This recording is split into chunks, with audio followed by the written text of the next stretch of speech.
அல்லேலூயா. ஆண்டவராகிய இயேசு கிறிஸ்துவின் இனிய நாமத்தினாலே உங்களை வாழ்த்துகிறேன். அநேக வருடங்களுக்கு பின்பு உங்களை சந்தித்ததில் எனக்கு ரொம்ப மகிழ்ச்சியாக இருக்கிறது. அநேக ஊழியங்களை கர்த்தர் கொடுத்திருக்கிறார்.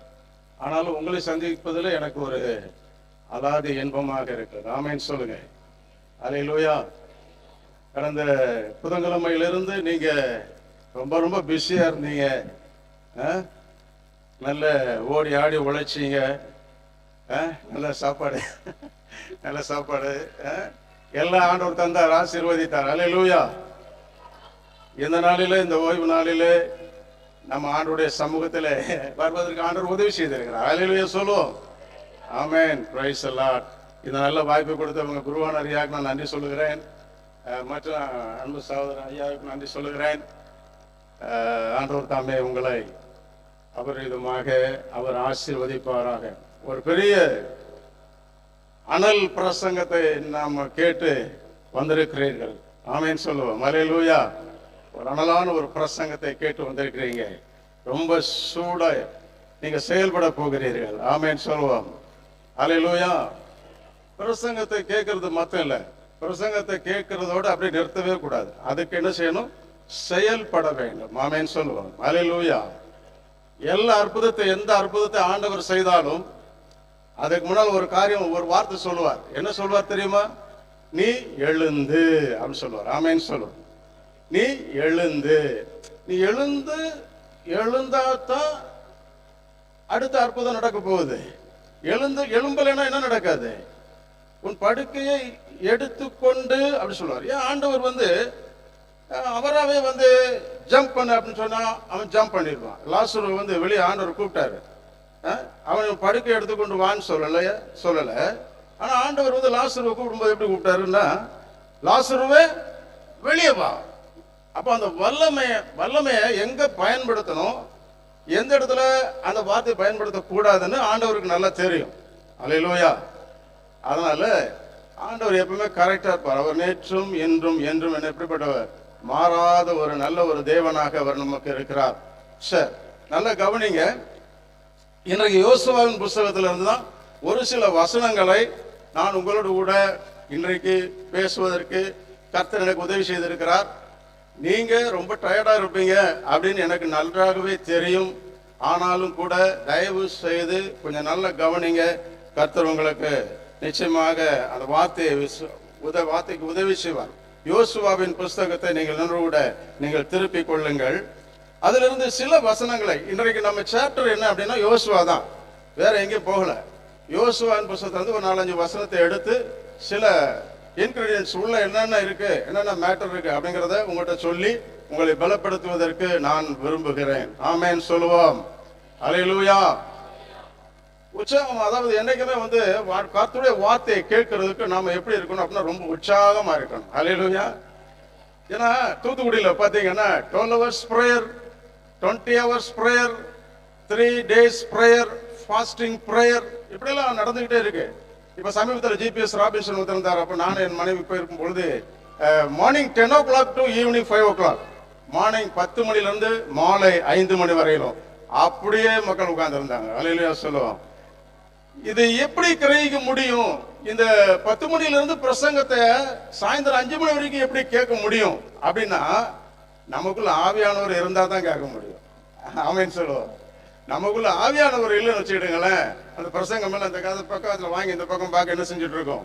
போய்கிட்டே இருக்கும். அருமையான தேவனுடைய பிள்ளைகளை நன்றாய் நீங்கள் கவனியுங்கள், வார்த்தையை கவனியுங்கள். கர்த்தருடைய வார்த்தை ஒன்றுமே என்ன செய்யாது, தரையில விழுந்து போகாது. சரி, யோசுவாவின் புஸ்தகம் 1ஆம் அதிகாரம் நீங்கள் எடுத்துக்கொள்ளுவோம்.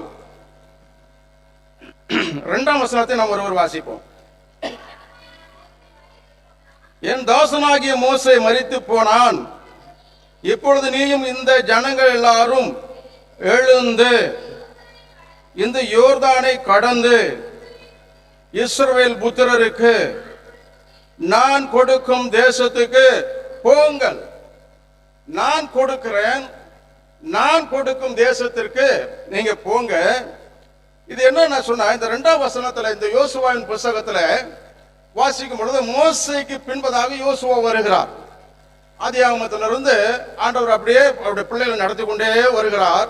அப்படியே வந்து வந்து வந்து ஆபிரகாம், ஈசாக்கு, யாக்கோபு அப்படியே வந்துகிட்டு வந்து கடைசியில மோசே இடத்துல வந்து மோசேக்கு பிற்பதாக யார் இடத்துல அந்த ஆண்டவர் பேச ஆரம்பிக்கிறார் என்று சொன்னால் அங்கே யோசுவாவோடு கூட அவர் பேச ஆரம்பிக்கிறார். அப்பொழுது அவர் சொல்லுகிறார், இப்பொழுது நீயும் இந்த ஜனங்கள் எல்லாரும் எழுந்து அப்படின்னு சொல்லுகிறார். அருமையான தேவனுடைய பிள்ளைகளை, இன்றைக்கு நான் உங்களுக்கு சொல்லுகிறேன், கர்த்தர் சொன்ன வார்த்தை என்ன தெரியுமா? எழுந்து. அவர் சொல்லுகிறார், இன்றைக்கு நீ எழுந்து என்று சொன்னால் ஒரு புதிய ஒரு சகாப்தம் ஆரம்பமாக போகிறது. ஆகவே நீ எழுந்து என்று சொல்லுகிறார். ஆமென் சொல்லுங்க. ஹல்லேலூயா. இன்றைக்கு நம்முடைய வாழ்க்கையில உங்களை நோக்கி, உங்கள் குடும்பத்தை நோக்கி ஆண்டவர் சொல்லுகிற ஒரு வார்த்தை என்ன தெரியுமா? இதோ உனக்கு நான் ஒரு புதிய காரியத்தை நான் செய்ய போகிறேன், உன்னை நான் நடத்தி செல்ல போகிறேன், ஆகவே நீ என்ன செய்ய? எழுந்து அப்படி சொல்லுகிறார். அதே மாதிரி அதை பாத்தீங்கன்னா அந்த படுக்கையில கிடக்கிறதான அந்த 38 வருஷமா கிடக்கிற அந்த மனுஷனுக்கு சொல்லும் பொழுது ஆண்டவர் சொல்லுகிற காரியம் வார்த்தை என்ன தெரியுமா? நீ எழுந்து அப்படி சொல்லுகிறார். அதே மாதிரி பாடையில வாலிபனை கொண்டு வரும் பொழுது அந்த வாலிபனை சுமந்து கொண்டு வருகிறார்கள். அந்த விதவையான தாயானவர் அழுது கொண்டு வருகிறார். ஆண்டவர் நின்று அப்படின்னு வசனம் வரும். நீங்க நல்லா கவனிக்கணும். நின்று எழுந்து என்பது எல்லாம் ஒரு புதிய காரியத்தை தேவன் அந்த குடும்பத்திற்கோ அந்த வீட்டிற்கோ அந்த தேசத்திற்கோ அவர் செய்ய போவதற்கு முன்பதாக அவர் கொடுக்கின்ற ஒரு அற்புதமான ஆச்சரியமான ஒரு வார்த்தை தான் எழுந்து என்பது. ஆமென் சொல்லுவார். அல்லேலூயா. உங்க வாழ்க்கையில உங்க குடும்பத்துல ஹல்லேலூயா இந்த நாளில் எவ்வளவாய் நீங்கள் எவ்வளவு நீங்க கஷ்டப்பட்டு இருந்தாலும், எதை நீங்க எதிர்பார்த்து கொண்டிருந்தாலும், நடக்காத காரியமாக இருந்தாலும், உங்களுக்கு ஒருவேளை புரியாத ஒன்றாக இருந்தாலும், ஒருவேளை உங்களிடத்தில் நெருக்கம் அதிகமாக இருந்தாலும், ஆண்டவர் சொல்லுகிறார், இன்றைக்கு நான் புதிய காரியத்தை செய்ய போகிறேன், நீ எழும்பு என்று சொல்லுகிறார். ஹல்லேலூயா. அதைத்தான் நீங்க நான் பார்க்கிறோம். இப்பொழுது நீயும் இந்த ஜனங்களும் எல்லாரும் எழுந்து இந்த யோர்தானை கடந்து அப்படி சொல்லுகிறார். அருமையான தேவனுடைய பிள்ளைகளே, ஆண்டவர் நடத்தி கொண்டு வருகிறார். ஏன் கழுகுகளின் சட்டைகளை போல ஒரு சட்டைகளை எடுத்து அவர் தம்முடைய பிள்ளைகளை அவர் யோர்தானை தாண்டும்படிக்கு செய்யவில்லை. ஆனால் அவர் சொல்லுகிறார், நீ கடந்து போய்தான் ஆக வேண்டும் என்று சொல்லுகிறார். ஒரு ஆசீர்வாதத்தை கொடுக்கும் பொழுது ஆண்டவர் கொடுப்பதற்கு முன்பதாக அவர் எளிதாக அந்த ஆசீர்வாதத்தை அவர் கொடுப்பதில்லை. யோர்தானை நீ என்ன செய்யணும்? யோர்தானை கடந்துதான் நீ கானானுக்குள் நீ போக முடியும். ஆண்டவர் சொல்லுகிறதான காரியம் அதுதான். நீ யோர்தானை கடக்க வேண்டும். நீ யோர்தானை கடந்து போகும் பொழுது உனக்கு கானானை ஆண்டவர் என்ன செய்வார்? உனக்கு காண்பிப்பார் என்று சொல்லி வேதம் சொல்லுகிறது. அதைத்தான் அவர் சொல்லுகிறார், இப்பொழுது நீயும் இந்த ஜனங்கள் எல்லாரும் எழுந்து இந்த யோர்தானை கடந்து தான் நீ போக வேண்டும். அல்லேலூயா சொல்லுவோம். அல்லேலூயா. நம்முடைய வாழ்க்கையில நாம் நினைக்கிறோம் சரியா, நிறைய பேர் நினைக்கிறாங்க, ஏன் தான் எனக்கு இந்த பாடம், எதுக்குத்தான் என் வீட்டுல இந்த சம்பவம் நடக்குதோ, ஏன் தானோ அப்படின்னு சொல்லி நினைக்கிறோம் இல்லையா? ஆனா ஆண்டவர் சொல்றாரு, இதெல்லாம் நீ கடந்துதான் என்ன செய்யணும்? உன்னுடைய ஆசீர்வாதத்தை நீ பார்க்க முடியும். ஆண்டவர் சொல்லுகிற வார்த்தை அதுதான், நீ எழுந்து இந்த யோர்தானை கடந்து போ, ஆனா நான் உன்னோடு கூட என்ன செய்வேன்? இருப்பேன் என்ற ஆண்டவர் உனக்கு தமக்கு என்ன செய்கிறார்? சொல்லுகிறார். இப்பொழுது அடுத்தபடியாக நீங்க அதே யோசுவாவின் புஸ்தகத்துல அந்த 9ஆம் அதிகாரத்துல முதல் வரியை மட்டும் வாசிக்க பார்ப்போம். இல்ல அந்த 1:9 முதல் வரி மட்டும். நான் உனக்கு சொல்லவில்லை, கட்டளையிடவில்லையா? போதும். அருமையான தேவனுடைய பிள்ளைகளை பாருங்க, இந்த வசனத்தை என்னுடைய அர்த்தம் என்ன அப்படின்னா, நான் உனக்கு கட்டளையிடவில்லையா? இது ஒரு ரிமைண்டர். இது ஒரு வார்த்தை ரிமைண்டர். அதாவது என்ன சொன்னா, ஞாபகப்படுத்துவது. ஆண்டவர் நம்முடைய வாழ்க்கையில நாம் எப்படி நடக்க வேண்டும் என்பதை அவர் ஏற்கனவே சொல்லி இருந்ததை அவர் ஞாபகப்படுத்துகிறார். இன்றைக்கு உங்களை பார்த்து, உங்கள் குடும்பத்தை பார்த்து. ஆமென் சொல்லுவோம். ஹல்லேலூயா. அவர் சொல்லுகிறார், நான் உனக்கு கட்டளையிடவில்லையா? நான் உன்னை ஆசீர்வதிப்பேன் என்று சொல்லவில்லையா? நான் உன்னை பாதுகாப்பேன் என்று சொல்லவில்லையா? நான் உனக்கு தருவேன் என்று சொல்லவில்லையா? நான் இதையெல்லாம் உனக்கு நான் சொல்லவே இல்லையா? ஏன் பயப்படுகிறாய்? எதற்காக பயப்படுகிறாய்? ஏன் நடுங்குகிறாய்? ஏன் உன் உள்ளத்துக்குள்ளே பயங்கரமான விசாரம் பெருகிறது? ஏன் நீ பயப்படுகிறாய்? ஏன் நீ பாஸ் பண்ண மாட்டேன்னு நினைக்கிற? ஏன் வாழ்க்கையில என்னுடைய கஷ்டங்களை குறித்து ஏன் கவலைப்படுகிற? நான் உன்னோடு கூட இருக்கிறேன்னு சொல்லி நான் உனக்கு சொல்லவில்லையா? ஆண்டவர் சொல்லுகிறார்.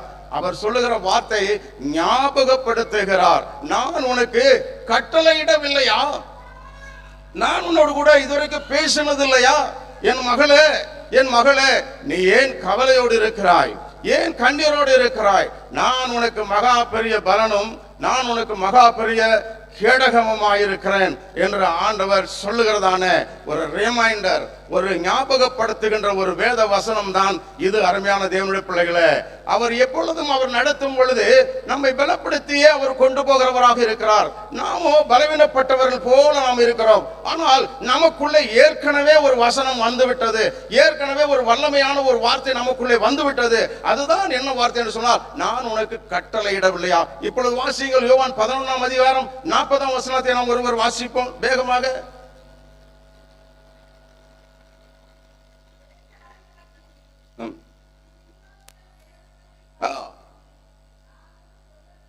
சொல்லவில்லையா? நான் உனக்கு கட்டளையிடவில்லையா? நான் உனக்கு சொல்லவில்லையா? நீ விசுவாசித்தால் தேவனுடைய மகிமையை காண்பாய் என்று நான் உனக்கு சொல்லவில்லையா? ஆண்டவர், அருமையான தேவனுடைய பிள்ளைகளே, இந்த யோர்தானை கடப்பதற்கு முன்பதாக ஆண்டவர் தைரியப்படுத்துகிறதை நாம் பார்க்கிறோம், பலப்படுத்துகிறதை நாம் பார்க்கிறோம்.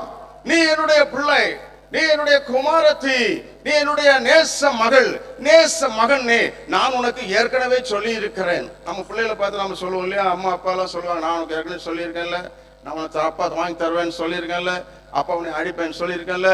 அதே மாதிரி ஆண்டவர் சொல்றாரு, நான் உனக்கு கட்டளையிடவில்லையா? பாருங்க, அப்படியே நீங்கள் தொடர்ந்து நீங்கள் வாசிக்கும் பொழுது அவர் சொல்லுகிறார், பலம் கொண்டு திடமனதாயிரு, திகையாதே. அதை வாசிக்க பார்க்கணும் தொடர்ந்து. பலம் கொண்டு திடமனதாயிரு, திகையாதே, கலங்காதே. நீ போகும் இடமெல்லாம் உன் தேவனாகிய கர்த்தர் உன்னோடே. அல்லேலூயா, அல்லேலூயா. ஏன் சொன்னாரு பலம் கொண்டு திடமனதாயிருன்னு? ஏன் சொன்னார் தெரியுமா? ஏன் சொன்னார் தெரியுமா? இது ஆவிக்குரிய ரகசியங்கள் இதெல்லாம் நிறைய இருக்கு. ஏன் சொன்னாருன்னா, எப்பா ஆதியாமத்துல இருந்தே நான் கூடவே இருந்தேன். அநேக பரிசுத்தவான்கள் வந்தாங்க, ஆபிரகாம், ஈசாக்கு, யாக்கோபு அப்படிலாம் வந்தாங்க. அவங்க எல்லாம் மறித்து போயிட்டாங்க. இப்போ மோசே அப்படியே வழி நடத்தி கொண்டு வந்தாரு, இத்தனை லட்சம் ஜனங்களை வழி நடத்தி கொண்டு வந்தாரு. நல்லா கவனிங்க, மோசே இப்படியாக வழி நடத்தி கொண்டு வந்தாரு, அவரும் மறிச்சு போயிட்டாரு. இப்போ நீ நினைக்கிற இத்தனை பேர் ஜனங்களை, இந்த லட்சக்கணக்கான ஜனங்களை நான் எப்படி நடத்துவேன், நான் எப்படி கொண்டு போக முடியும்? இன்னைக்கு நம்ம குடும்பங்கள்ல, சில குடும்பங்கள்ல பாத்தீங்கன்னா ரொம்ப பரிதாபமா இருக்கும். என்ன சொன்னா, அம்மா இருக்க மாட்டாங்க, அப்பாவும் இருக்க மாட்டாங்க, யாரும் ஆதரவு இருக்காது. சமீபத்தில் தூத்துக்குடியில கூட நடந்த ஒரு சம்பவம் என்ன அப்படின்னா, அம்மா அப்பா இல்ல, ரெண்டு பேருமே மரித்து போயிட்டாங்க. இன்னொரு இடத்துல கூட எனக்கு தெரிஞ்ச ஒரு சகோதரி, பேட்ரிக் சர்ச் பக்கத்தில் ஒரு டீச்சர், அவங்க ஒரு பையனை எடுத்து வளர்க்குறாங்க. அவனுக்கு அப்பாவும் இல்லை, அம்மாவும் இல்லை. இதே போல சில குடும்பங்களை பார்த்தீங்கன்னா கணவன் இல்லை, மனைவி இல்லை. நான் நீ எப்படி செய்வேன், என்ன செய்வேன், எப்படி என் குடும்பத்தை நான் நடத்துவேன்? இந்த சமுதாயத்துல, இந்த கேலி செய்கிற, கிண்டல் செய்கிற இந்த சமுதாயத்துல என் வாழ்க்கையை நான் எப்படி கொண்டு போவேன் அப்படின்னு சொல்லும் பொழுதுதான் இதே மாதிரி தான் ஆண்டவர் யோசுவாவுக்கு சொல்றாரு, நீ கவலைப்படாத, பலம் கொண்டு திடமனதாயிரு. ஆமென் சொல்லுங்க, அல்லேலூயா. இன்றைக்கு உங்களை பார்த்து இந்த வார்த்தை வருகிறது. அருமையான தேவனுடைய பிள்ளைகளே, எத்தனை பேர் இந்த கவலையில நீங்க இருக்கிறீங்களோ எனக்கு தெரியாது. ஓ, என் கணவர் என்னை கைவிட்டாரு, என் பிள்ளை என்னை கைவிட்டுட்டானே, இத்தனை வருஷமாக என்னுடைய குடும்பத்திற்கு பண உதவி செய்து வந்த அந்த நல்ல நண்பர் மரித்து போய்விட்டாரு. ஓ, ஒருவேளை என்னை ஆதரிக்கின்ற ஒரு மகன் இருந்தானே, இல்லையே, என் மகள் இல்லையே, நான் தனிக்கட்டையாக வாழ்கின்றேனே, நான் என்ன செய்வேன், நான் என்ன செய்வேன்? ஆண்டவர் உங்கள் குடும்பத்தை தான் பார்த்து சொல்றார், பலம் கொண்டு திடமனதாயிரு, நான் உன்னோடு கூட இருக்கிறேன், நான் உனக்கு கட்டளை இடவில்லையா? நான் நீ விசுவாசித்தால் தேவனுடைய மகிமையை காண்பாய் என்று நான் உனக்கு சொல்லவில்லையா? யோசித்து பாருங்கள் அருமையான தேவனுடைய பிள்ளைகளே. கிறிஸ்தவர்களாக இருக்கிற நாம் எப்பொழுது ஒரு கிரிப்பாக இருக்க வேண்டும். அப்படியே காலரை தூக்கி விட்டுட்டு தான் போகணும். ஆமென் சொல்லுங்களேன், அல்லேலூயா. யாருக்கும் பயப்படக்கூடாது, ஆனா எல்லாருக்கும் பணியணும். ஆமேன்னு சொல்லுவா. யாருக்கும் பயப்படக்கூடாது, ஆனா எல்லாருக்கும் என்ன செய்யணும்? பணியணும். அருமையான தேவனுடைய பிள்ளை, அப்படியே தொடர்ந்து நாம் வாசிக்கும் பொழுது பாருங்க, அவர் சொல்லுகிறார், அப்படியே 11ஆம் வசனத்துல வாசிக்க பார்க்கலாம். நீங்கள் பாளையத்துக்கு நடந்து போய் ஜனங்களை பார்த்து உங்களுக்கு போஜன, நல்ல கவனிங்க, எல்லாரும் கவனிக்கிறீங்களா? ஆமென்னு சொல்லுவோம். அல்லேலூயா. போஜன பதார்த்தங்களை ஆயத்தப்படு. ஒரு வெற்றியை காண்பதற்கு, ஒரு ஜெயம் பெறுவதற்கு தேவன் சொல்லுகிறார், இந்த இடத்துல நல்லா சாப்பிட்டுட்டு போங்க, நல்லா சாப்பிடுங்க. ஆனா சிலர் உபவாசம் பண்ணி ஜெயம் பெறணும்னு நினைப்பாங்க. அது தப்பாக நான் சொல்லவில்லை. ஆனா உபவாசம் பண்ணி பலவீனமாகி அடுத்த வேலை செய்ய முடியாம செஞ்சிடக்கூடாது, போயிடக்கூடாது. சமீபத்தில் தூத்துக்குடியில் ஒரு ஊழியருக்கு பார்த்தேன். நாங்களும் போயிருந்தோம், நானும் என் மனைவி எல்லாம் போயிருந்தோம். அந்த ஊழியரை பார்த்த உடனே எனக்கு ரொம்ப மனசு கஷ்டமா இருந்தது. நாங்கள் எங்களுக்கு ஆளுக்கு ஒரு புரோட்டா அப்புறம் இட்லி எல்லாமே கொடுத்தாங்க. நான் வாங்கி சாப்பிட்டோம். ஆனால் அவர்கிட்ட தட்டை கொண்டு போன உடனே அந்த ஊழியக்காரரு, இல்லை நான் இன்னைக்கு உபவாசம் அப்படின்னாரு. அந்த மனுஷனை பார்த்த உடனே எப்படி இருந்துச்சு அப்படின்னா, ரொம்ப ஆள் உடஞ்சி போய் நொறுங்கி போய், அடுத்து இருமல் வேற அவருக்கு இருந்துச்சு. ரொம்ப மோசமான கண்டிஷன்ல இருந்தார். நீ எப்படி அடுத்தவர்கள் எப்படி ஊழியம் செய்வீங்க? நான் என்ன சொல்றேன் அப்படின்னா, சரியாக ஞானமாக புத்தியாய் நடந்து, கர்த்தர் ஞானத்தை தருகிறார். அறிவும் புத்தி யாரால வருது? ஆண்டவரால வருது. நல்லா புரிஞ்சுக்கிடணும். அதனால அருமையான தேவனுடைய பிள்ளைகளை மிகவும் ஞானமாக ஜாக்கிரதையாக நாம் நம்முடைய வாழ்க்கையில, விசுவாச வாழ்க்கையில் நாம் என்ன செய்யணும்? நடக்க வேண்டும். அதுதான் அவர் சொல்ற. என்ன சொல்றாரு? நீ போஜன பதார்த்தங்களை ஆயத்தப்படுத்து. ஆண்டவர் பாருங்க, அந்த எலியாவை ஆண்டவர் எழுப்பும் போது, தூதன் எழுப்பும் போது, நீ எலும்புன்னு வாங்கி அடிச்சு எழுப்பிட்டு வெறுமையா ஓடுன்னு சொன்னாரா, இல்லைன்னா போஜனம் கொடுத்தாரா? போஜனம் கொடுத்தாரு, நல்ல போஜனம் கொடுத்தாரு. ஆற்றன்றையிலே அந்த ஆண்டவர் காகத்தை வைத்து போஷிக்கிறாரு. காகத்தை அதுவும் சாதாரணமல்ல, அப்பமும் இதெல்லாம் கொண்டு வந்து கொடுக்குது. அவ்வளவு ஹார்டா நல்ல ஒரு திக்கஸ்ட் நல்ல ஒரு ஆகாரத்தை தேவன் செய்கிறார், அவருடைய பிள்ளைக்கு கொடுக்கிறார். கொடுத்துதான் போய் சொல்றாரு, நீ நல்லா சாப்பிடு, நல்லா சாப்பிட்டுட்டு போய் ஊழியம் செய். அதுக்காக சாப்பிட்டுட்டே தான் இருக்கணும்னு சொல்ல வரல. தேவனோடு கூட நீங்கள் பேசுவீர்கள் என்று சொன்னார், தேவனோடு கூட நீங்கள் இடைபடுவீர்கள் என்று சொன்னார், உங்களை ஆண்டவர் சரியான பாதையிலே நடத்துவார். ஆமென் சொல்லுவோம். அல்லேலூயா. அததான் நீங்க வசனம். அவர் சொல்லுகிறார், உங்களுக்கு போஜன பதார்த்தங்களை என்ன செய்யுங்க? ஆயத்தம் பண்ணுங்கள் அப்படின்னு சொல்லி சொல்லுகிறார். அருமையான தேவனுடைய பிள்ளைகளை, இப்பொழுது அவர்கள் அந்த தேசத்தை சுதந்திரிப்பதற்கு முன்பதாக ஒரு காரியம் நடக்கிறது. என்னவென்று சொன்னால், அந்த 2ஆம் அதிகாரம், யோசுவாவின் புஸ்தகம் 2ஆம் அதிகாரம் 1ஆம் வசனத்தை நாம் வாசிப்போம். நூனின் குமாரனாகி யோசுவா சித்தீமிலிருந்து வேவுகாரராகிய 2 மனுஷரை ரகசியமாய் வேவு பார்க்கும்படி அனுப்பி, நீங்கள் போய் தேசத்தையும் எரிகோவையும் பார்த்து வாருங்கள் என்றான். அவர்கள் போய்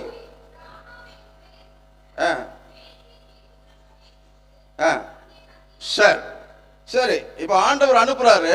ஆனா இவங்க எதுக்கு ஒரு வேசி வீட்டுக்குள்ள போகணும்? ஏன் அந்த ஊர்ல வேற வீடே கிடைக்காத? யோசித்து பாருங்க. இவங்க போய் அவங்க போய் அந்த இதை வேவு பார்க்கும்படிக்கு யோசுவா அனுப்புகிறார். நல்லா கவனிக்கணும். வேசியின் வீடு என்பது அந்த நாட்களிலே ஒரு சத்திரம் போல இருந்தது. ஒரு சத்திரம், சாவடின்னு சொல்லுவாங்க இல்லையா? வர்றவங்க போறவங்க சிலர் அது அந்த காலத்துல, அது நான் நெட்ல போய் என்ன அப்படிங்கிறத பார்த்தேன். என்ன சம்பவம் என்ன நடந்தது பார்க்கும்போது என்ன சொல்லப்பட்டிருக்குன்னா, வித்தியாசமா ஒன்றும் இல்லை. அதுல அந்த இடத்துல தங்கக்கூடிய பயணிகள் தங்கி போகக்கூடிய ஒரு தங்கும் ஸ்தலமாக ஒரு சத்திரம் போல சில இடங்கள் இருந்தது. அதில் ஒரு பகுதி தான் இந்த வேசியின் வீடு. அந்த வேசி என்பவர் ஒரு சத்திரத்தை உடையவளாக இருந்தால், அங்கே தங்கி செல்லக்கூடிய ஒரு இடத்தை கொண்டுள்ளவளாக இருந்தால் அதுல தான் இவங்க என்ன செஞ்சிருந்தாங்க? போய் இருந்தாங்கன்னு சொல்லி சொல்லுது. அது மட்டும் இல்ல, நீங்க சாதாரணமாக இந்த வேசியெல்லாம் நீங்க சாதாரணமா நினைக்க முடியாது. அதாவது நீங்க நல்லா கவனிங்க, பரலோக ராஜ்யத்தை அநேகர் நிரப்புவார்கள். யார் யார் பரலோக ராஜ்யத்தை நிரப்புவார்கள் என்பது நமக்கு தெரியவே தெரியாது. ஆமென் சொல்லுங்க. அல்லேலூயா.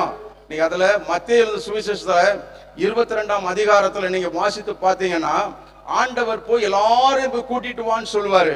வெளியே நிக்கிற எல்லாரையும் கூட்டிட்டு வான்னு சொல்லுவார். அந்த வசனத்தை மட்டும் நான் வாசிச்சுட்டு அதுக்கப்புறம் மறுபடியும் நான் இந்த பக்கம் வந்துடுறேன். மத்தேயு சுவிசேஷத்துல 22ஆம் அதிகாரம் 22ஆம் அதிகாரத்துல 10ஆம் வசனத்தை வாசிங்க.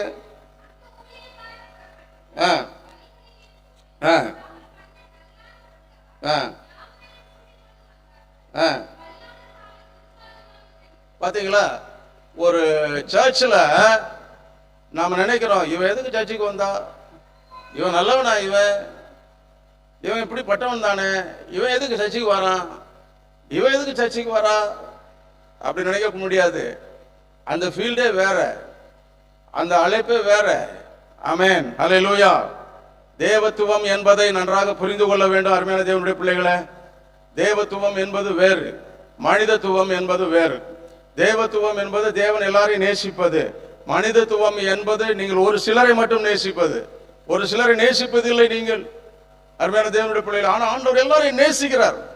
ஆனா ஒண்ணு என்ன அப்படின்னா, எல்லாரும் சர்ச்சுக்கு வரலாம் அப்படியே கூப்பிட்டாரு. நல்லா அந்த சர்ச்சில் நீ வாசித்த வேத வசனத்தின்படி அந்த சர்ச்சுக்குள்ள நிறைய பேர் இருந்தாங்க. அதுல நல்லாரும் இருந்தாங்க, பொல்லாரும் இருந்தாங்க. அருமையான தேவனுடைய பிள்ளைகளை, மத்தேயு 21:31 ஒரு முறை வாசிங்கள் பார்க்கலாம். மத்தேயு 21:31 நினைக்கிறேன், வாசிங்க.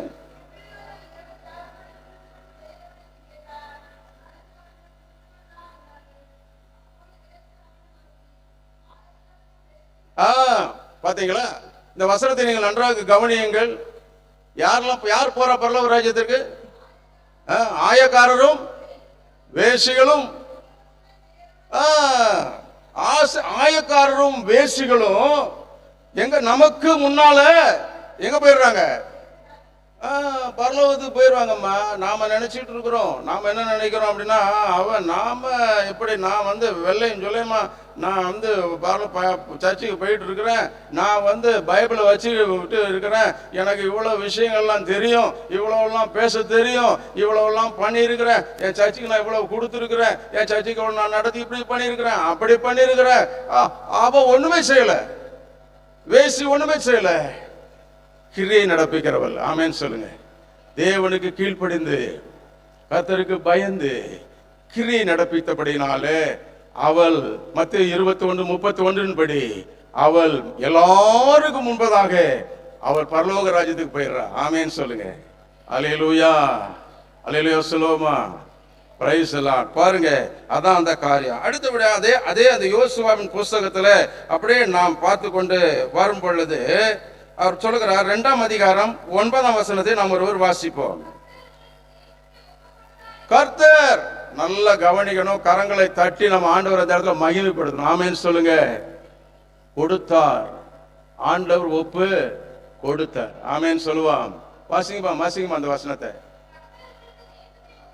கர்த்தர் உங்களுக்கு தேசத்தை ஒப்பு கொடுத்தார் என்றும், உங்களை பற்றி எங்களுக்கு திகில் பிடித்திருக்கிறது என்றும், உங்களை குறித்து தேசத்து குடியெல்லாரும் சோர்ந்து போனார் என்றும் அறிவேன். அல்லேலூயா. பிசாசுகள் நடுங்குகின்றன, பிசாசுகள் நடுங்கும். நீங்க ஆண்டவருக்குள்ளாய் இருப்பீர்கள் சொன்னால், தேவன் உங்களை நடத்துவார் என்று சொன்னால், நன்றாய் கவனியுங்கள். நல்லா கவனிக்கிறீங்களா? இல்லைன்னா தூக்கம் வருதா? வரலையே? இல்ல கையை வைத்து அலையில சொல்லுங்க பாப்போம். அல்லேலூயா.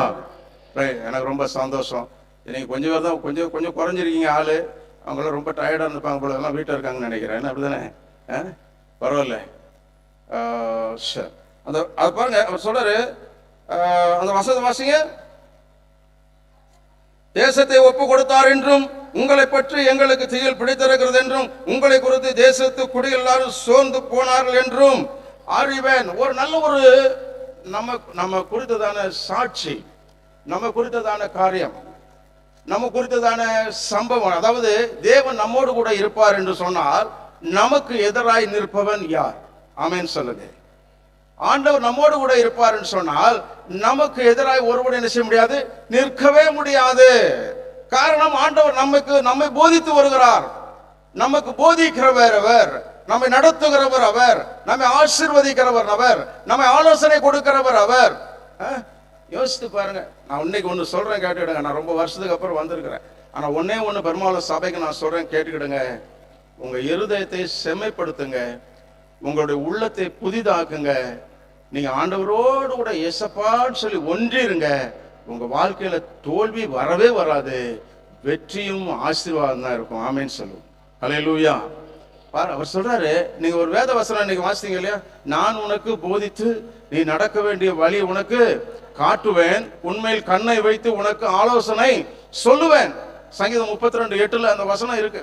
அவர் பாருங்க, நம்ம எந்த நேரமும் தேவனிடத்துல நம்ம ஒப்பு கொடுத்து தான் நம்ம போகணும். நம்முடைய வாழ்க்கையில ஆண்டவர், நீர் எனக்கு போதியும், நீர் எனக்கு சொல்லித்தாரும், நான் உம்முடைய பிள்ளை ஆண்டவர், எனக்கு சொல்லித்தாங்க ஆண்டவர், எனக்கு ஒண்ணுமே தெரியாது. நியூட்ரல் ஆயிரணும், நியூட்ரல் ஆயிரணும், அதாவது ஜீரோ ஆயிடணும். எமிலன அவங்க பிரசங்கத்துல ஒரு முறை சொல்லும் பொழுது, எமிலன விஸ்வானி எமிலன சொல்லும் பொழுது சொன்னாங்க, அவங்க சொன்னாங்க, என்னன்னா தம்பி, நாம ஒரு காரியத்துல நாம ஜெயிக்கணும் அப்படின்னா என்ன செய்யணும் தெரியுமா தம்பி? நான் வீரன் சூரன் சொல்லக்கூடாது. ஆண்டவரே நான் ஒண்ணுமே கிடையாது தம்பி, ஐயா நான் ஒண்ணுமே கிடையாது ஐயான்னு சொல்லி ஆண்டவர்கிட்ட சொல்லணுமா? நான் I am zero, I am not a hero. ஒரு ஜீரோ ஆண்டவரே, நான் சாதாரணமான ஒரு மனுஷன்.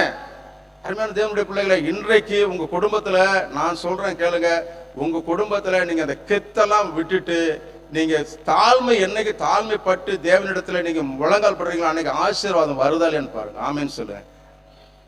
மனுஷருக்கு முன்னால உயர்த்த வேண்டாங்க, கர்த்தருக்கு முன்னால நம்ம தாழ்மைப்படுவோம்.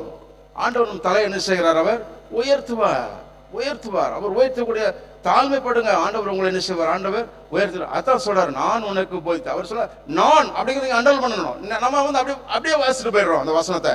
ஆனா you have to underline the word நான். நான் அப்படிங்கிறத அண்டர்லைன் பண்ணணும். நான் உனக்கு போதிப்பேன். ஆண்டவர் யாரும் எனக்கு போதிக்க வேண்டாம், நீங்க எனக்கு போதிங்க. அவர் என்ன சொல்றார்? நான் உனக்கு போதித்து நடக்க வேண்டிய வழி உனக்கு காட்டுவேன், உண்மையில் கண்ணை வைத்து உனக்கு ஆலோசனை சொல்லுவேன். அவர் சொல்றார். அப்ப அதுக்கு விட்டு கொடுங்களேன். ஏன் விட்டு கொடுக்க கூடாது? ஆண்டவர்கிட்ட விட்டு கொடுத்து பாருங்க. அப்புறம் சோதனை சோதனைன்னு சொல்றீங்க, வேதனை வேதனைன்னு சொல்றீங்க, பிள்ளை படிக்க மாட்டேன்றான்னு சொல்றீங்க, கணவர் திருந்த மாட்டேன்றாரு சொல்றீங்க, ஆனா விட்டு கொடுக்க மாட்டேங்கிறோமே. ஆண்டவரே நீர் எனக்கு போதியும், நான் கேட்கிறேன் அப்படின்னு சொல்லி பாருங்க. கர்த்தர் நிச்சயமாக உங்களை என்ன செய்வார்? அவர் உயர்த்துவார். சார் பாருங்க. ஆகவே நம்மை குறித்ததான சாட்சி, நம்மை குறித்ததான மேன்மையான சாட்சி யாரிடம் இருக்கிறது என்று சொன்னால், எதிரியாகிய சாத்தானுக்கு தெரியும். சாத்தானுக்கு தெரியும். நம்மை குறித்ததான மேன்மையான ஒரு சாட்சி யாரிடத்தில் இருக்கிறது? சாத்தான் இடத்துல இருக்கிறது. அவனுக்கு தெரியும். இவங்கெல்லாம் யாரு, எப்படிப்பட்டவங்க? இவங்கெல்லாம் ராஜாவுடைய பிள்ளைகள், ராஜாதி ராஜாவுடைய பிள்ளைகள். இவங்களிடத்துல வல்லமை இருக்கு, இவங்க இடத்துல மகிமை இருக்கு, எங்க இடத்துல பவர் இருக்கு அப்படின்னு அவனுக்கு தெரியும். அது ஒரே ஒரு வசனம் மட்டும் நீங்க அதை வாசிக்க பார்க்கலாம். தானியேலின் புஸ்தகம் 4ஆம் அதிகாரம் 34ஆம் வசனத்தை நாம் வாசிப்போம். தானியேல் 4:34.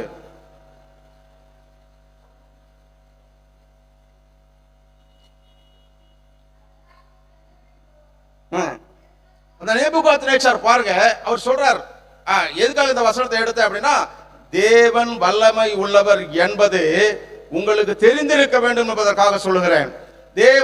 தேவன் சர்வ வல்லமையுள்ள தேவன், என்னால் செய்யக்கூடாத அதிசயமான காரியம் ஒன்று உண்டோ என்று கேட்கிற ஒரு தேவன், வானத்தையும் பூமியை உண்டாக்கின ஒரு தேவன், அவரால் செய்யக்கூடாத அதிசயமான காரியம் ஒன்றுமில்லை. உங்கள் வாழ்க்கையிலே தேவன் உண்மையை வல்லமையாக செய்யக்கூடிய கிரியைகள் அவரால் செய்ய முடியும். அவரால் கூடாத காரியம் ஒன்றுமில்லை. அதை யாரு சொல்றா அப்படின்னு சொன்னா, எதிரியாய் நின்ற நேபுகாத்நேச்சார் சொல்லுகிறார். அவருடைய வல்லமையில் நம்பிக்கை இழந்து நின்ற அந்த நேபுகாத்நேச்சார் சொல்லுகிறார். வாசிங்க. இப்போ அந்த நாட்கள் சென்ற, இப்ப பாருங்க, ஒரு தீர்க்க தரிசனம் வந்தது. அந்த நேபுகாத்நேச்சார் அவர் ஒரு மாடு போல புல்லை மேய்ஞ்சிட்டு இருந்தாரு. புல்லை மேய்ஞ்சவரை ஆண்டவர் மறுபடியும் அவரை புத்தி தெளிய பண்ணி அவரை கொண்டு வருகிறார். அவர் கொண்டு வந்த பிற்பாடு இப்பதான் சொல்ற, அவருக்கே தெரியுது கர்த்தருடைய வல்லமை என்ன என்பதை. இதை நாம் ஏன் தெரிந்து கொள்ள கூடாது? நம்முடைய வாழ்க்கையில அன்றாடு வர்ற பிரச்சனையில நாம் ஏன் சோர்ந்து போகிறோம்?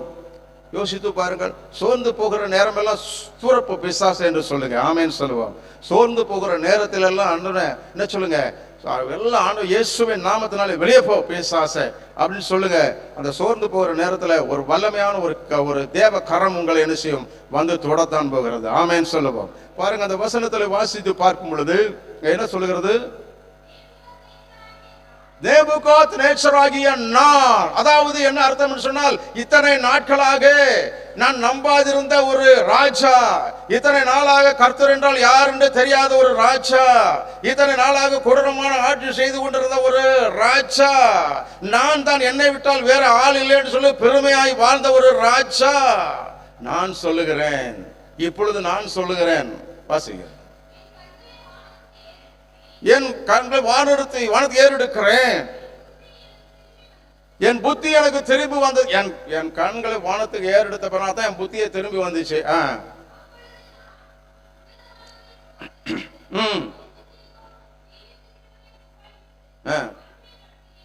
போதும், மகிமைப்படுத்தினேன். அருமையான தேவனுடைய பிள்ளைகள், ஆகவே நீங்கள் நன்றாய் கவனியுங்கள், தேவன் நம்மோடு கூட பராக்கிரமசாலியாக அவர் இருக்கிறார். ஆமென் சொல்லுவோம்.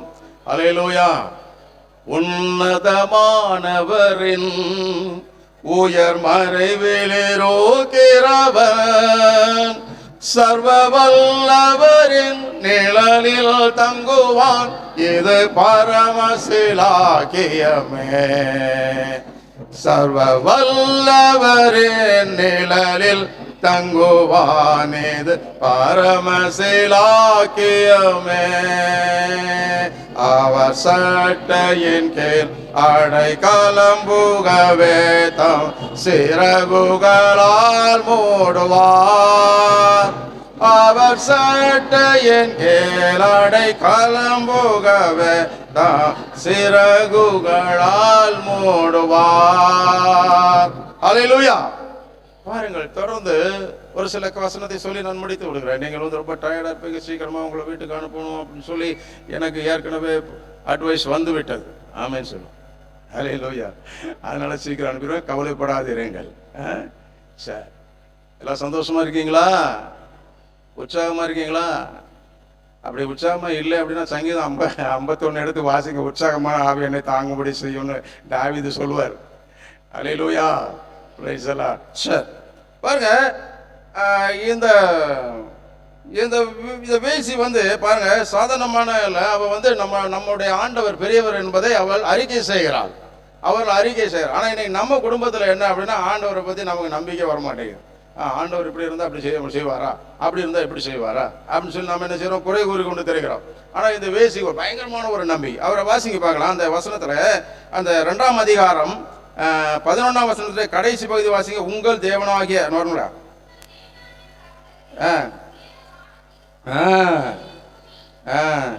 போதும். இப்ப நான் ஒரு கேள்வி கேட்கிறேன் உங்ககிட்ட. என்னன்னா, இந்த வேசி வந்து ஒரு ஆண்டவரை கடவுளை அறிஞ்ச ஒரு சகோதரி, ஒரு வேசி சகோதரி. ஆனா அவ என்ன சொல்றா பாருங்க. அவ என்ன சொல்றான்னா, உங்கள் தேவனாகிய கர்த்தரை உயர வானத்திலும். நல்லா கவனிக்கணும், நல்லா கவனிங்க. உயரையும் ஒரு ராஜ்யம் இருக்குங்கிறது யாருக்கு தெரியுது? வேசிக்கு தெரியுதுங்க. ஆனா சமீபத்தில் ஒருத்தர் நான் சந்திக்கும் போது சொன்னாரு, அங்கெல்லாம் ஒண்ணும் கிடையாதுங்க, பரலோகமும் கிடையாது, ஒண்ணும் கிடையாது, சும்மா எழுதி வச்சிருக்காங்க. என்ன சொன்னாரு? சும்மா எழுதி வச்சிருக்கா. ஆனா வேசி சொல்றா, என்ன சொல்றா? உயர வானத்திலும். அந்த கல்லனுக்கு தெரிஞ்சது பாத்தீங்களா? சிலுவையில் அறையப்பட்ட கல்லன் என்ன சொன்னா, ஆண்டவரே நீர் உம்முடைய ராஜ்யத்துல வரும்போது இந்த ஞானம் எப்படி வந்தது? கர்த்தர் அந்த மாதிரி அவங்களுடைய இருதயத்தெல்லாம் திறக்கிறார். இன்னொன்று பாருங்க, பேதுரு ஒரு இடத்துல சொல்லும் பொழுது அவர் சொல்றாரு, நீர் தான் ஜீவனுள்ள தேவனுடைய குமாரனாகிய கிறிஸ்து. ஞானத்தை ஆண்டவர்கிட்ட கேளுங்க. ஆண்டவரே, நான் உம்மை அறிந்து கொள்ளும் அறிவை எனக்கு தாரும், நாலேஜ் எனக்கு தாரும், உம்மை அறிந்து கொள்கிற அறிவை தாரும். அந்த பேதுரு கரெக்டா சொன்னதுனால தான் அந்த ஆண்டவர் இயேசு கிறிஸ்து சொன்னார், இந்த கல்லின்மே என் சபையை கட்டுவேன், இந்த கல்ல தான் என் சபையை கட்டுவேன். நீங்க என்னத்தான் சர்ச்சை வந்து நீங்க மார்பிள்ஸ் வச்சு கட்டினாலும் சரி, தேவனை அறியாத குடும்பங்கள் வந்து இருக்கும் அப்படின்னு சொன்னா அந்த சர்ச்சு ரொம்ப நாளைக்கு வந்து ஷைன் பண்றது கஷ்டம். ஆண்டவர் சொல்ற காரியம்னா, இந்த கல்லின் மேல் சபை கட்டுவேன் அப்படின்னா, பேதுரு வந்து அறிஞ்சிருந்தார். நீர் தான் வந்து ஜீவனுள்ள தேவனுடைய குமாரனாகிய கிறிஸ்து. இந்த அறிவு நமக்கு தேவை. ஆமென் சொல்லுவோம். இந்த வேசிக்கு சாதாரணமான அறிவு இல்ல, நல்ல ஒரு அறிவு இருந்தது. என்னன்னு சொன்னா, உயர வானத்திலும் கீழே பூமியிலும் ரெண்டு இடத்தை இது பண்ணி கனெக்ட் பண்ணி பேசுறா பார்த்தீங்களா அந்த வேசி. யோசித்து பாருங்க. இன்னைக்கு நம்ம பிள்ளைகள் அறிஞ்சிருக்கா? நம்ம பிள்ளைகள் தெரியுமா? நம்ம பிள்ளைகள் சொல்லுமா? இயேசு பற்றி நல்ல ஒரு அறிவு இன்னைக்கு சொல்லி கொடுத்துருக்குறீங்களா வீட்டில்? யோசித்து பாருங்க. சரி, ஒன்று ரெண்டு காரணம் சொல்லி நான் முடிக்கிறேன். அருமையான தேவனுடைய பிள்ளைகளை பாருங்க. அதுக்கு அடுத்ததாக, ஆகவே இப்படிப்பட்ட அறிக்கையை செய்யலாம். இதே யோசுவாவின் புஸ்தகம் 13 அந்த 2:13 கடைசி வரிய வாசிக்க,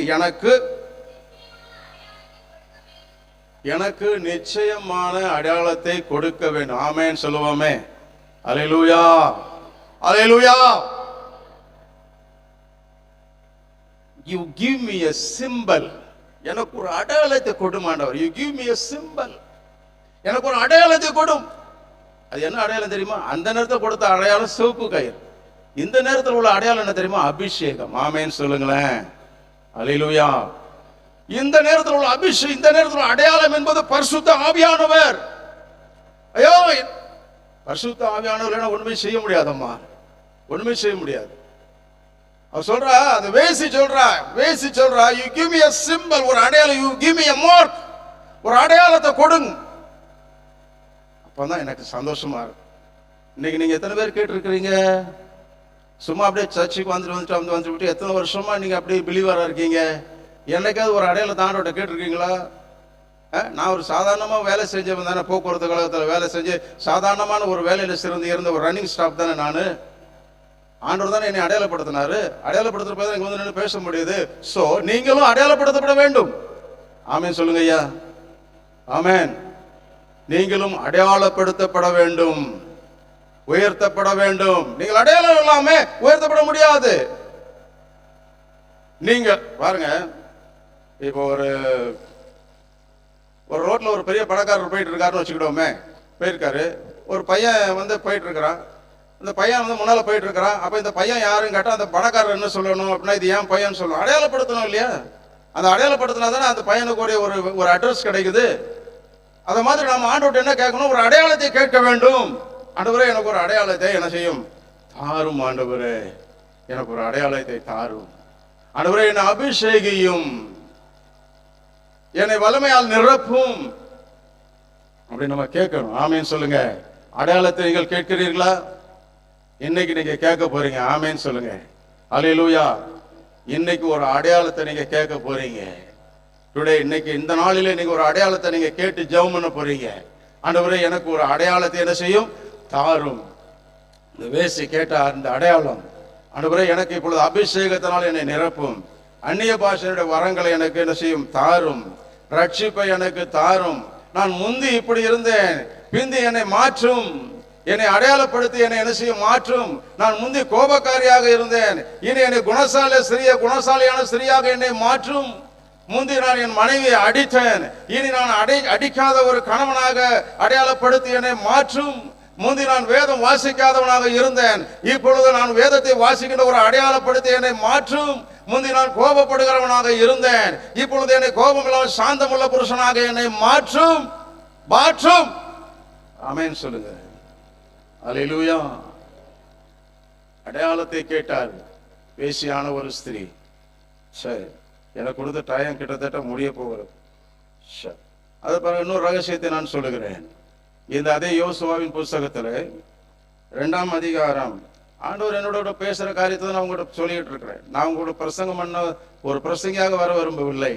உங்களிடத்துல ஒரு நண்பனாக, உங்க குடும்பத்தில் ஒருவனாக, உங்க ஊருக்காரனா தான். உங்க ஊர்ல தானே பண்ண எடுத்துக்கிறேன் நானு. ஆமேன்னு சொல்லுங்க. அல்லேலூயா. அதனால ஒரு பிரசங்கியார நீங்க என்ன நினைக்க கூடாது. பிரசங்கியார் அப்படின்னா ரொம்ப டிஸ்டன்ஸ் இருக்கு. ஒரு பிரசங்கியாருக்கும் அந்த ஊர்க்காரங்களும் ரொம்ப டிஸ்டன்ஸ் இருக்கும். ஆனா நானே வந்து இங்க சொந்தமா இருந்தா இந்த டிஸ்டன்ஸ் என்ன செய்யுது, குறையுது. ஆமேன்னு சொல்லுங்க. அல்லேலூயா. நான் அப்படிப்பட்டவனா தான் உங்க மத்தியில் நான் வந்திருக்கிறேன். ஒளி ஒரு பெரிய பிரசங்கியராக நான் வரவில்லை. சார் பாருங்க, இந்த 2ஆம் அதிகாரம் 20ஆம் வசனத்தை வாசிங்க.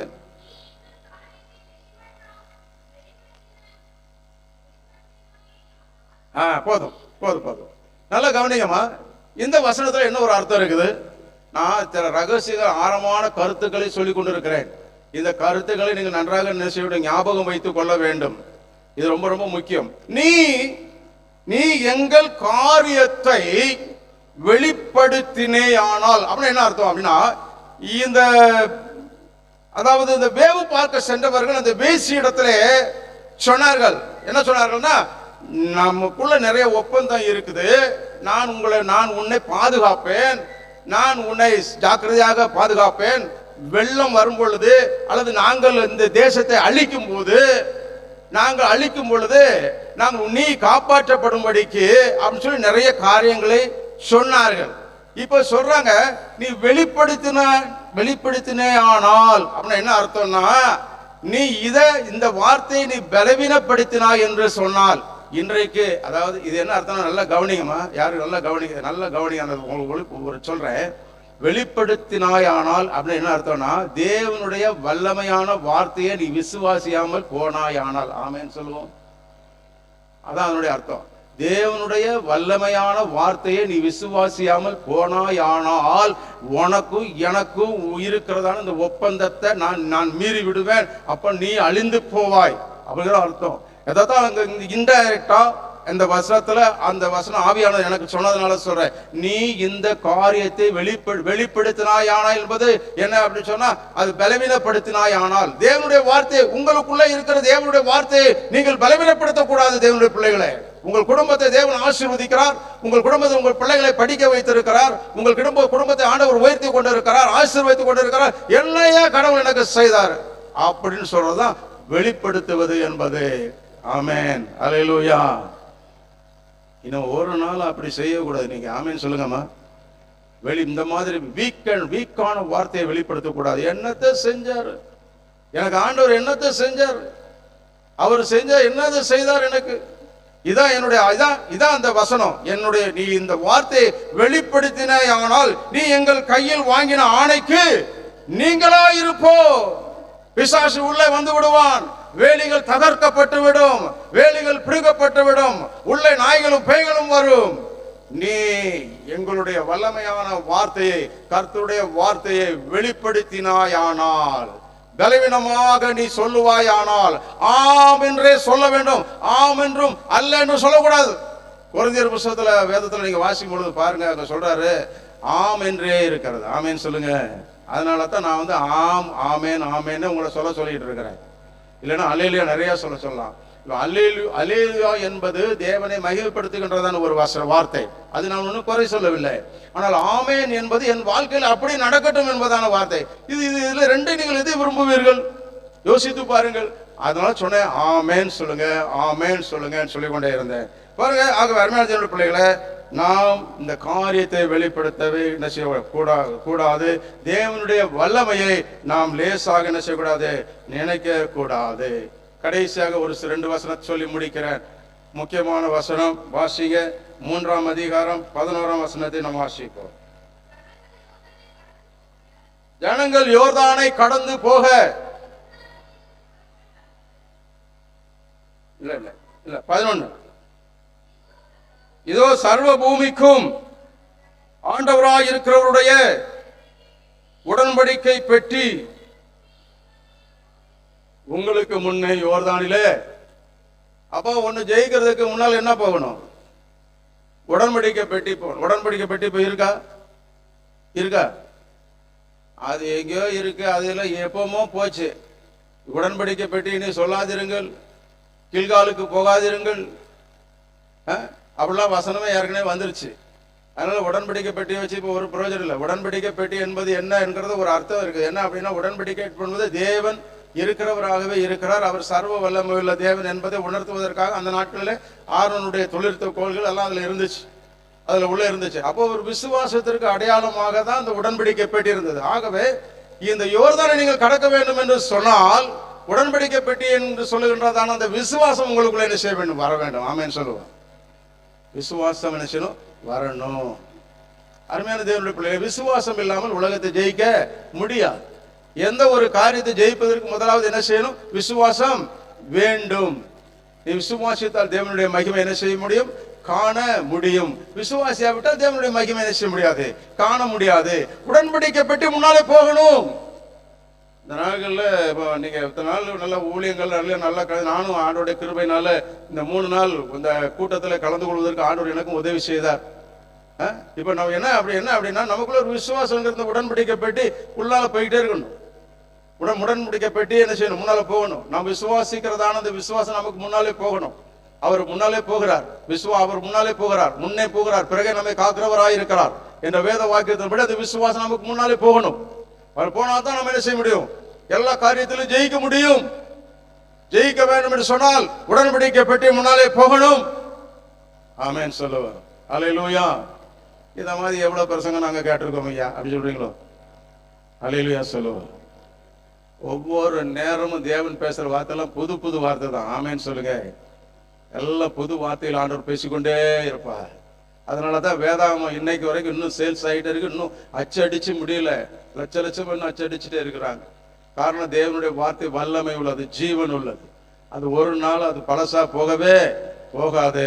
சார் பாருங்க, அருமையான தேவனுடைய பிள்ளையை கடைசியாக பார்க்கும் பொழுது இந்த உடன்படிக்கை பெற்று என்ன செய்யணும்? அது முன்னாலே என்ன செய்யணும்? போகணும். சரி, 15ஆம் வசனத்தை வாசியுங்கள்.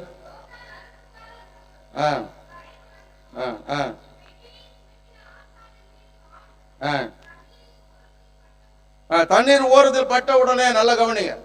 இப்பதான் இதுலதான் ஒரு விஷயமே இருக்கு. அதாவது பெட்டியை சுமந்து கொண்டு போகிறார்கள்.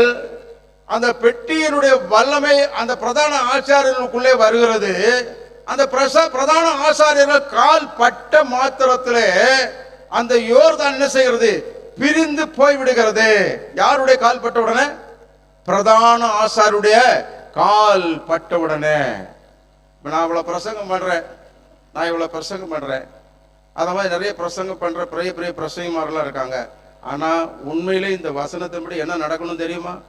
அந்த பிரசங்கார் உங்க வீட்டுக்குள்ள வந்த உடனே வீட்டுக்குள்ள இருக்கிற எல்லா பேயும் ஓடிடணும். வீட்டுக்குள்ள எல்லா பிரச்சனையும் என்ன செஞ்சணும்? போயிடணும். அப்படி இப்ப இருக்குதா? அப்படின்னா இருக்கா இல்லை எனக்கு தெரியாது. ஆனா வேதம் சொல்லுகிறது, அந்த பிரதான ஆசாரியர்கள் உடன்படிக்கை பெட்டியை சுமந்து கொண்டு வந்த பிரதான ஆசாரியருடைய கால்கள் பட்ட மாத்திரத்துல, அப்படிப்பட்ட பரிசுத்தவான்கள் அந்த நாட்களில் இருந்தார்கள், இப்பொழுது இருக்கிறாங்க. நான் யாரையும் குறை சொல்ல விரும்பல, குறை சொல்லி பிரசங்கம் பண்ண விரும்பல. ஆனால் நடக்க வேண்டும். நான் உங்க வீட்டுக்கு வரேன் அப்படின்னா ஒரு பிரச்சனை என்ன செய்யணும்? மாறணும். அதைத்தான் அந்த நாட்டில் நடந்தது. பிரதான ஆச்சாரியர்கள் உடன்படிக்கை பெட்டியை தூக்கி கொண்டு அவர்கள் கால் அந்த யோர்தானில் பட்ட உடனே பிரிந்து ஓடியது. இயேசு சாமி அந்த பேதுரு மாமியார் வீட்டுக்குள்ள வந்த உடனே காய்ச்சல் எங்க போச்சுன்னே தெரியல. தொட்டு எலும்புன்னு சொல்லி அப்படி எழும்பிட்ட உடனே பேதுரு மாமியார் எல்லா வேலையும் செய்ய ஆரம்பிச்சிட்டாங்க. அத மாதிரி ஒரு அற்புதம் நடக்கணும். ஆமேன்னு சொல்லுங்க. இதெல்லாம் கிறிஸ்தவத்துல உண்டு, வேதத்துல இதெல்லாம் உண்டு. ஆனா நடக்குதா? அப்படிங்கிற நடக்க மாட்டேங்குது. இப்போ வயாம ஜெபம் பண்ணாலும் கூட சில ஜெபங்கள் இப்பொழுது என்ன செய்யப்படுறது இல்லை, கேட்கப்படுறது இல்லை. ஆனால் அந்த நாட்களிலே பிரதான ஆசாருடைய கால்கள் அந்த விசுவாசமாகி அந்த உடன்படிக்கை பெட்டி முன்னாலே சுமந்து கொண்டு போன பொழுது அவருடைய கால்கள் பட்ட மாத்திரத்திலே அந்த யோர்தான் பிரிந்து போனது. அருமையான தேவனுடைய பிள்ளைகளை, சரி அடுத்ததாக பார்க்கும் பொழுதே ஒரு முடிக்கிறேன். ஆசாரியர் கால்கள் பட்ட உடனே ஓரத்தில் பட்ட உடனே இந்த ஓரம்ங்கிறது எங்கேயாவது ஞாபகம் இருக்கா உங்களுக்கு? இந்த ஓரம் வஸ்திரத்தின் ஓரம். ஆமேன்னு சொல்லுங்க. இந்த பாப்பா கரெக்டா சொல்றா. ஓரம் அப்படின்னா நீங்க நம்ம நினைச்சுக்கிறோம் வேதம் ஏதோ பைபிள் ஏதோ விளையாட்டுக்கு எழுதியிருக்காங்க, இது ஏதோ பேப்பர்ல எழுதி வச்சிருக்காங்க அப்படின்ட்டு. கிடையவே கிடையாது. வேதாகமும் அவ்வளவு பயங்கரமான வல்லமை நிறைந்தது. இன்னைக்கும் உயிர் உள்ள வேதாகமும் இது. வஸ்திரத்தின் ஓரத்தை அந்த 12 வருடம் பெரும்பாடுல சரி வஸ்திரத்தின் ஓரத்தை தான் தொட்டால். அது மாதிரி இங்கேயும் எடுத்து இங்கேயும் பார்த்தா அதே ஓரம் தான் இங்கே வருகிறது. அந்த ஓரத்திலே அந்த ஆசாருடைய கால்கள் பட்ட உடனே அந்த எல்லாம் என்ன செய்யுது? பிரிந்து ஓடுகிறது. அருமையான தேவனுடைய பிள்ளைகளை பாருங்க, எல்லாரும் பாருங்க. அடுத்த கடைசியாக சொல்லி முடிக்கிறேன். அந்த 17வது வசனத்துல வாசிங்க. 17ஆம் வசனம். ஜனங்கள் எல்லாரும் யோர்தானை கடந்து தீருமளவும் கர்த்தருடைய உடன்படிக்கை பெட்டியை சுமக்கிற ஆசாரியர்கள் நடுவிலே தண்ணீர்ல தரையிலே காலில் நிற்கும் போது இஸ்ரவேல் எல்லாரும் தண்ணீரற்ற உலர்ந்த தரை வழியாய் கடந்து போனார்கள். அதாவது விசுவாசிகளாகிய நீங்கள் யோர்தானை கடக்க வேண்டும் என்று சொன்னால், பிரதான ஆசாரியர்களாகிய இங்கே இருக்கிறவர்கள், ஊழியத்தை நடத்துகிறவர்கள், உங்களுக்காக அவர்கள் அந்த யோர்தானிலே நீங்கள் முழுவதும் கடந்து தீருமட்டும், நீங்கள் முழுவதும் ஆசீர்வாதத்தை பெறுமட்டும், நீங்கள் முழுமையான ஆசீர்வாதத்தை பெறுகிற வரையிலும் அவர்கள் எங்க நிற்கணும்? யோர்தானிலே நின்று ஆகணும். ஆமென் சொல்லுங்க. அல்லேலூயா. அதுதான் பிரதான ஆசாரியருடைய வேலை. இப்ப நான் வர்றேன், நான் இருக்கிறேன் அப்படின்னா, நான் ஒரு கூட்டம் நடத்துறேன் அப்படின்னா, என் கூட்டத்துல இருக்கிறவங்களுக்காக நான் எங்க நிக்கணும் அப்படின்னா, அந்த யோர்தான் நடுவுல நினைச்சு நான் நிக்கணும். இந்த சபையில உள்ள அனைவரும் ரட்சிக்கப்பட வேண்டும் என்று சொன்னால், சபையை நடத்துற ஊழியர்கள் எங்க நிக்கணும்? அந்த யோர்தான் நடுவில் என்ன செய்யணும்? நிக்கணும். எதிர்க்கு நிக்கணும் அப்படின்னா, அது எல்லாரும் மனம் திரும்பும் வரையிலும் அவர்களுக்காக ஜெபிப்பார்கள். ஆமென் சொல்லுவாங்க. அவர்களுக்காக ஜெபிக்க வேண்டும், அவர்களை வழிநடத்த வேண்டும், அவர்களை ஆசீர்வதிப்பதற்காக அவர்கள் யோர்தான் நடுவிலே அவர்கள் நிற்க வேண்டும். அருமையான தேவனுடைய பிள்ளைகளே, இதுதான் இந்த யோர்தான். இப்படித்தான் இந்த நாட்களிலே அவர்கள் யோர்தானை அவர்கள் கடந்து சென்றார்கள். நம்ம கண்களை மூடி நம்ம ஜெபம் பண்ணுவோமா? கண்களை மூடி நம்ம ஜெபம் பண்ணுவோம். கர்த்தர் பெரிய காரியங்கள் நம்ம மத்தியில அவர் செய்கிறவராய் இருக்கிறார். இஸ்ரவேல் எல்லாரும் தண்ணீரற்ற உலர்ந்த தரை வழியாய் கடந்து போனார்கள். ஆமென். ஹல்லேலூயா. உலர்ந்த தரை வழியாக அவர்கள் கடந்து சென்றார்கள். அருமையான தேவனுடைய பிள்ளைகளே, நாமும் கூட இந்த நாட்களிலே நமக்கு முன்னால் நிற்கிற இந்த யோர்தானை நாம் கடக்க வேண்டும். நமக்கு முன்பதாக ஒரு உடன்படிக்கை பெட்டி இருக்கிறதை எடுக்க வேண்டும். நாம் அதை சுமக்க வேண்டும். ஒரு விசுவாசத்தை சுமக்க வேண்டும். ஆண்டவரிடத்துல நமக்கு ஒரு நிச்சயமான அடையாளத்தை கேட்க வேண்டும். ஓ வசமா. ஹல்லேலூயா, ஹல்லேலூயா, ஹல்லேலூயா, ஹல்லேலூயா, ஹல்லேலூயா, ஹல்லேலூயா. உள்ளத்தின் ஆழத்திலிருந்து அப்பா நோய் கூப்பிடுவோம். உள்ளத்தின் ஆழத்திலிருந்து ஹல்லேலூயா. சோத்திரம் எல்லாரும் ஆண்டவரை சோதரிப்போம். சோத்ராம் சோத்ராம் சோத்ரம். எனக்கு ஒரு நிச்சயமான ஒரு அடையாளத்தை தாரும் ஆண்டவரே. ஆண்டவரே, இந்த வேசிக்கு இருக்கிற அறிவு எனக்கு கொஞ்சம் குறைவாகவே இருக்கிறதப்பா. இந்த வேசியோட நல்ல ஒரு அறிவு இருந்ததப்பா. ஆண்டவரே, நீர் எனக்கு அந்த நல்ல ஞானத்தை கர்த்தாவே எனக்கு தாரும் ஆண்டவரே. உங்கள் தேவனாகிய கர்த்தரே உயர வானத்திலும் கீழே பூமியிலும் தேவனானவர்.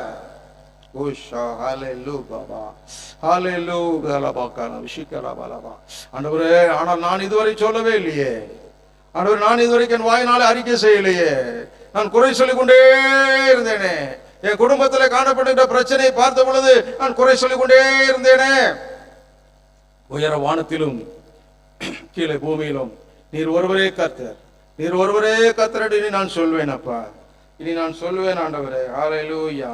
உள்ளத்தின் ஆழத்திலிருந்து அவர் சொல்லுகிறார், நான் உனக்கு கட்டளையிடவில்லையா? நான் உனக்கு கட்டளையிடவில்லையா? யோவான் 11:40 சொல்லும் பொழுது, நீ விசுவாசித்தால் தேவனுடைய மகிமையை காண்பாய் என்று நான் உனக்கு சொல்லவில்லையா? ஏன் இன்று மயக்கமாய் இருக்கிறாய்? ஏன் இப்படி இருக்கிறாய்? ஏன் இப்படி தடுமாறி கொண்டிருக்கிறாய்? ஏன் உன்னுடைய ஞாபகத்தை அடிக்கடி பிசாசு எடுத்துக்கொண்டு போய் விடுகிறான்? ஏன் உனக்குள்ள பலவீனம்? ஏன் உனக்குள்ள இந்த மாதிரி பலவீனமான காரியங்கள்? நீ விசுவாசித்தால் தேவனுடைய மகிமையை காண்பாய் என்று நான் உனக்கு சொல்லவில்லையா? நான் உனக்கு கட்டளையிடவில்லையா? ஹல்லேலூயா, ஹல்லேலூயா, ஹல்லேலூயா, ஹல்லேலூயா, ஹல்லேலூயா, ஹல்லேலூயா, ஹல்லேலூயா, ஹல்லேலூயா. சோத்ரம் சோத்ரம். பழங்கொண்டு திடமனதாயிரு, திகையாதே கலங்காதே. பழங்கொண்டு திடமனதாயிரு. வீட்டுல அங்க இல்லையே, என் வீட்டுல கணவர் இல்லையே, மனைவி இல்லையே, கவலைப்படுறீங்களா? ஆண்டவர் இந்த வார்த்தை சொல்லி அனுப்புகிறார். பலம் கொண்டு திடமனதாயிரு மகனே, நான் உன்னோடு கூட இருக்கிறேன். மகளே, நான் உன்னோடு கூட இருக்கிறேன். திகையாதே கலங்காதே. நான் உன் தேவன். நான் உன்னை பலப்படுத்தி உனக்கு சகாயம் பண்ணுவேன். நீடித்த நாட்கள், ஆயுஷ் நாட்களை உனக்கு நான் கொடுத்து உன்னை திருப்தி ஆக்குவேன். ஆண்டவர் சொல்லுகிறார். ஹல்லேலூயா. நிறைந்த உள்ளத்தோடு நம்ம ஆண்டவரை ஸ்தோத்திரிப்போமா? ஆண்டவரே, என்னை நோக்கி பார். நான் உனக்கு போதித்து நீ நடக்க வேண்டிய வழியை உனக்கு காட்டுவேன். உன்மேல் கண்ணை வைத்து நான் உனக்கு ஆலோசனை சொல்லுவேன். ஆம் தகப்பனே, எங்களோடு கூட இருந்து ஆசீர்வதி. துதிகன மகிமையெல்லாம் உங்களுக்கு செலுத்துகிறோம். இயேசுவின் நாமத்தில் ஜெபிக்கிறோம். ஆமென்.